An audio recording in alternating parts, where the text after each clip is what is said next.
Assalamualaikum warahmatullahi wabarakatuh. Bagaimana kabarnya Ananda Soli dan Soliha? Semoga kita semua sehat dan tetap dalam lindungan Allah Ta'ala. Hari ini kita jumpa lagi di Rubelmu, Rumah Belajar Muhammadiyah. Tetap semangat ya Ananda Soli dan Soliha belajarnya. Hari ini kita masih belajar di tema 6, lingkungan bersih, sehat, dan asri. Subtema 3, lingkungan sekolahku. Pembelajaran ketiga. Kebersihan lingkungan sekolah bukan hanya tanggung jawab petugas kebersihan.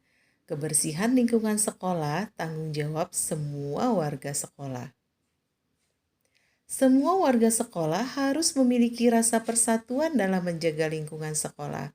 Memiliki rasa persatuan adalah sikap yang sesuai dengan sila ketiga Pancasila. Apakah kamu masih ingat bunyi sila ketiga? Tulislah di bawah ini. Ada yang masih ingat? Ya, Persatuan Indonesia. Nah, sekarang coba perhatikan gambar di dalam lingkaran berikut. Beri warna lingkaran yang di dalamnya terdapat lambang sila ketiga. Masih ingatkah kalian lambang sila ketiga? Betul sekali, pohon beringin. Berikan warna yang cerah supaya lambang sila ketiga tetap bisa terlihat. Jadi yang kita warnai adalah yang pertama, kedua, ketiga, dan keempat. Sebagai warga sekolah, kita harus bekerja sama. Kita harus bekerja sama menjaga kebersihan. Guru selalu memerintahkan untuk membersihkan lingkungan sekolah. Kita harus menanggapi perintah tersebut dengan santun. Bagaimanakah cara yang baik dalam menanggapi suatu perintah? Perhatikan cara murid menanggapi perintah gurunya berikut ini.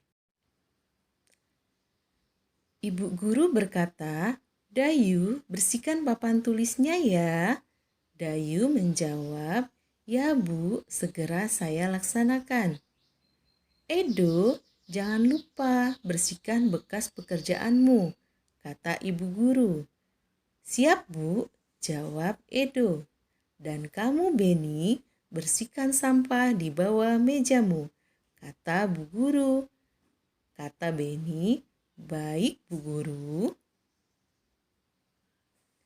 Nah, begitulah cara yang baik menanggapi suatu perintah, apalagi jika yang memerintah orang tua kita. Kita harus menanggapinya dengan santun. Biasakanlah menanggapi perintah siapapun dengan santun. Kamu sudah tahu bagaimana cara menanggapi perintah. Lakukanlah latihan berikut ini. Susunlah kata-kata berikut menjadi kalimat perintah. Setelah tersusun, buatlah kalimat tanggapannya. Yang pertama ada kata sampah pada buanglah tempatnya Ani. Susunan kalimat yang tepat adalah Ani buanglah sampah pada tempatnya. Contoh kalimat tanggapannya adalah baik Bu. Yang kedua ada kata sapulah, bersih sampai sekolah halaman. Susunan kalimat yang tepat adalah sapulah halaman sekolah sampai bersih. Contoh kalimat tanggapannya adalah iya Pak, segera saya laksanakan. 3. Ada kata sepatumu, rak, letakkan, Beni, dan di. Kalimat yang seharusnya adalah Beni, letakkan sepatumu di rak. Contoh kalimat tanggapannya, iya Bu. Yang keempat ada kata rapihkan, selesai mejamu, kembali bekerja. Kalimat yang benar adalah rapihkan kembali mejamu selesai bekerja. Contoh kalimat tanggapannya, Siap, Bu.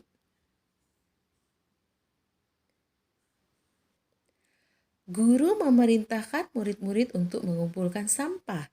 Sampah yang dikumpulkan adalah sampah yang dapat didaur ulang. Misalnya sampah plastik, kaleng, kertas, atau kardus. Sampah-sampah tersebut mempunyai berat yang berbeda. Berat sampah dapat diukur menggunakan timbangan sederhana. Ayo mengukur berat menggunakan timbangan sederhana. Alat yang diperlukan yang pertama gantungan baju, kelereng, koin, kantung plastik transparan. Siapkan alat penimbang, letakkan kedua plastik pada kedua ujung timbangan, masukkan benda-benda yang akan diukur di salah satu plastik. Masukkan kelereng dan koin hingga kedua plastik seimbang. Catatlah beberapa kelereng dan koin yang diperlukan sampai seimbang, lalu timbang juga benda-benda lainnya. Catat hasilnya ya. Nah, ini hanya contoh ya. Benda yang pertama adalah batu kerikil.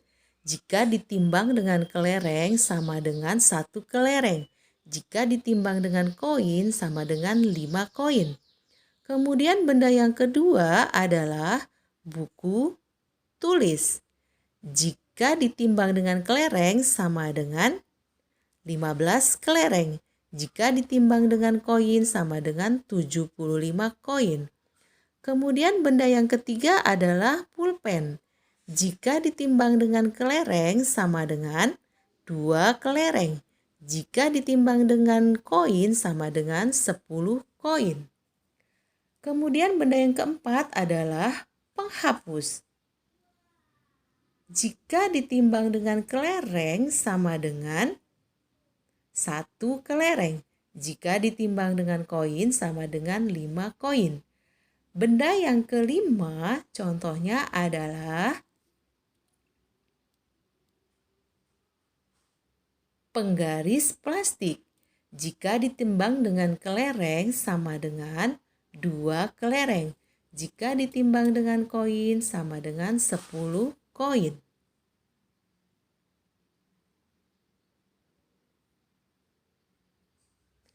Nah, kamu sekarang tahu cara mengukur berat dengan timbangan sederhana. Dari hasil pengukuran di atas, apa yang paling berat dan yang paling ringan? Paling berat adalah buku tulis. Paling ringan adalah penghapus dan batu kerikil.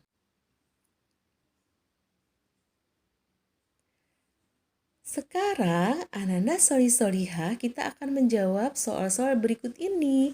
Kita akan memberi tanda centang pada benda yang lebih berat. Nah, yang pertama, gambar A beratnya 7 kelereng, gambar B 5 kelereng. Yang lebih berat adalah gambar A. Nomor 2, gambar A beratnya sama dengan 3 kelereng, gambar B beratnya sama dengan 5 kelereng. Manakah yang lebih berat? Gambar A atau gambar B? Ya, tentu saja gambar B. Ya, gambar A beratnya sama dengan 5 kelereng. Gambar B beratnya sama dengan 8 kelereng. Gambar mana yang lebih berat? Ya, tentunya gambar yang B. Yang keempat, gambar A beratnya sama dengan 5 kelereng. Gambar B beratnya sama dengan 3 kelereng. Manakah yang lebih berat, gambar A atau gambar B? Ya, gambar A. Yang kelima, gambar A beratnya sama dengan 5 kelereng. Gambar B beratnya sama dengan 8 kelereng. Manakah yang lebih berat, gambar A atau gambar B? Ya, gambar B. Alhamdulillah, materi kita hari ini sudah selesai ya, Ananda Solihah. Jangan lupa terus berlatih membaca, menulis, dan berhitung. Dan jangan lupa selalu jaga kesehatan ya. Bunda akhiri. Wassalamualaikum warahmatullahi wabarakatuh.